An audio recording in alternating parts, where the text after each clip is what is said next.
to your name, because of your kindness and your truth. When I called, you answered me. You built up strength within me. Lord, your love is eternal. Do not forsake the work of your hands. The Lord is exalted, yet the lowly he sees, and the proud he knows from afar. Your kindness, O Lord, endures forever. Forsake not the work of your hands. Lord, your love is eternal. Do not forsake the work of your hands. Lord, your love is eternal. Do not forsake the work of your hands.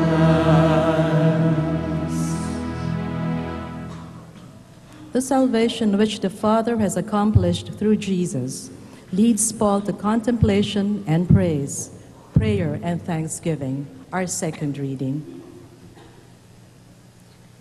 A reading from the letter of St. Paul to the Romans. Oh, the depth of the riches and wisdom and knowledge of God! How inscrutable are his judgments, and how unsearchable his ways! For who has known the mind of the Lord? Or who has been his counselor? Or who has given the Lord anything that he may be repaid? For from him, and through him, and for him are all things. To him be glory forever. Amen. The word of the Lord. Thanks be to God. Please all stand to give honor to the Holy Gospel.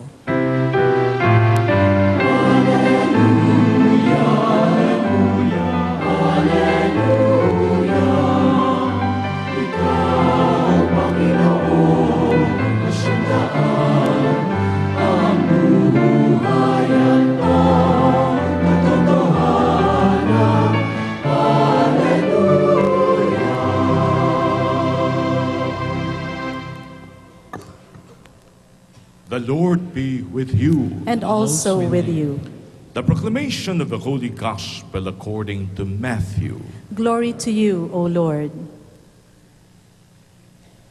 Jesus went into the region of Caesarea Philippi and asked his disciples, "Who do people say that the Son of Man is?" They replied, "Some say John the Baptist, others Elijah, still others Jeremiah or one of the prophets." He said to them, "But who do you say that I am?" Simon Peter said in reply, "You are the Christ, the Son of the living God." Jesus said to him in reply, "Blessed are you, Simon, son of Jonah, for flesh and blood does not reveal this to you, but my heavenly Father. And so I say to you, you are Peter, and upon this rock I will build my church, and the gates of the netherworld shall not prevail against it. I will give you the keys to the kingdom of heaven. Whatever you bind on earth shall be bound in heaven, and whatever you loose on earth shall be loosed in heaven." Then Jesus strictly ordered his disciples to tell no one that he was the Christ. Sisters and brothers, the Gospel of the Lord. Praise to you, Lord Jesus Christ.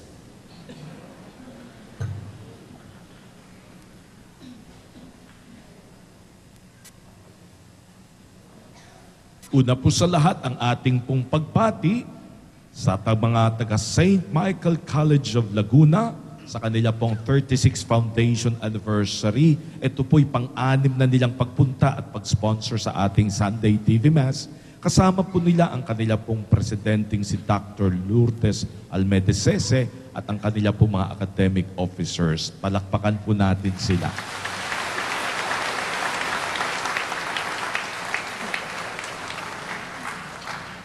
Bibigyan ko po kayo ng konting background sa ating gospel reading sapagkat napakaganda.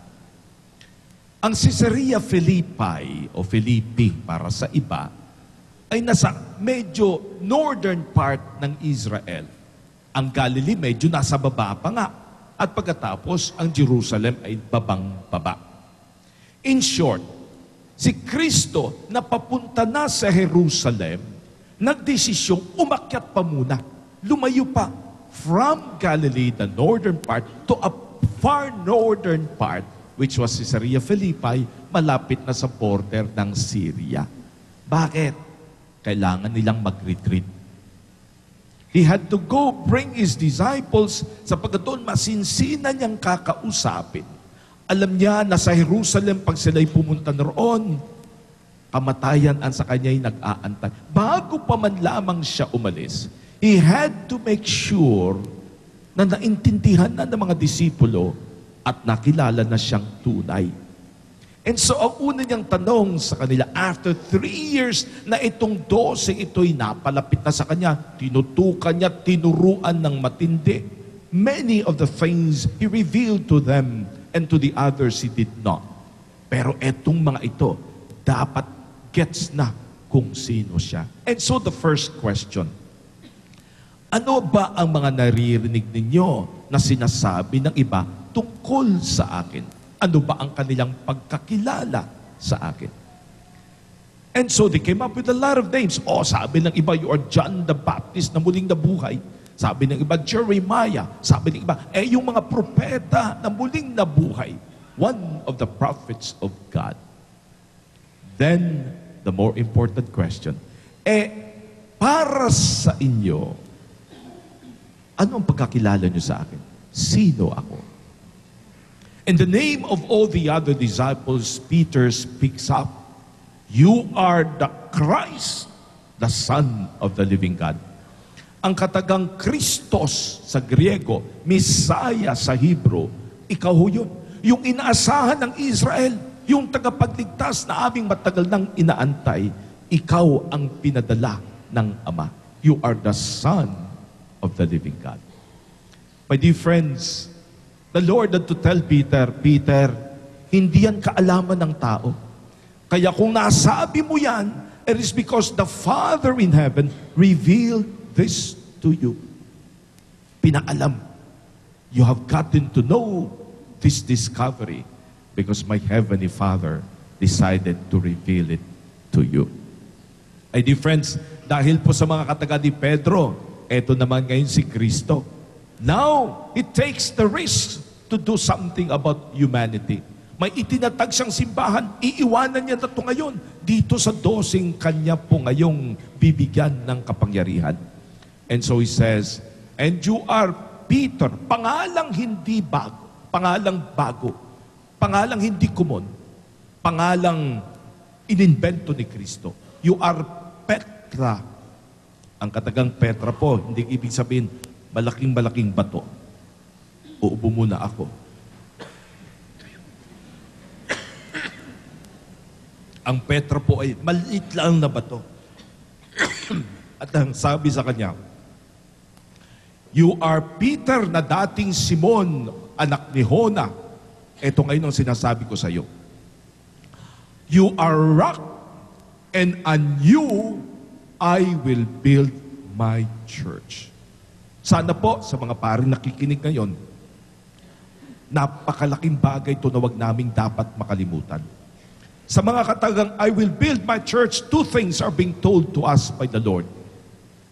Mga pari, mga pinuno ng simbahan, mga obispo at kardinal, pati na ikaw, Santo Papa, wag mo minsang makalimutan, I will build my church. 2 bagay yun. Una, hindi inyo yan. Aking simbahan yan. When the priest begins to forget and begins to say, oy, simbahan ko to. Oy, may nakakalimutan ng pari. Hindi mo simbahan yan. That is my church. At ang ikalalago ng simbahan na yan, ikalalago dahil din sa aking kapangyarihan. Two things. It is I who will build my church. My dear friends, brothers and sisters, dapat dinidikdik yan sa isipan ng bawat pinuno ng simbahan, pati pinuno ng mga community. Na anong ibig sabihin? Na pag wala na rin kami, the church will continue. Bakit? Hindi amin yun. Even Peter will one day disappear. Even Benedict XVI will one day disappear. But the church will continue. Bakit? Sapagkat yan ay simbahan ng Panginoon. At siya ang pipili ng mga taong itatalaga